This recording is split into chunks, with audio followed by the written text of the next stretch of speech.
नमस्कार मित्रांनो, मी सुरेश शिंदे तुमच्या सगळ्यांचं परत स्वागत करतोय. तर आज मी निघालो होतो पुण्यावरून चिपळूणला जाण्यासाठी. स्वारगेटवरून आपली कोल्हापूर गाडी पकडली नेहमीप्रमाणेच आणि जाणार होतो आपण कराडपर्यंत. तर जाता जाता आपल्या सोबत होते आमचे हर्षद सर. तर हर्षद सरांना मी कराड फाट्यावरती बाय बाय केलं आणि आम्ही पोचलो कराड स्टँडला.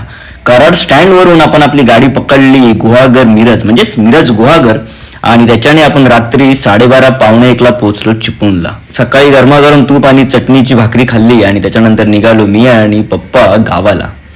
सुंदर असं निसर्गमय वातावरण आणि त्याच्यातून आम्ही बाईकवरून जात होतो, कारण आज आपल्याला करायची होती भात पेरणी.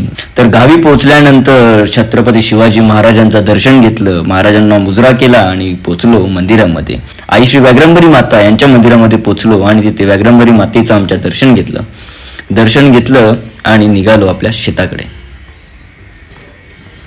आणि अशा पद्धतीने आम्ही पेरणीला सुरुवात केली.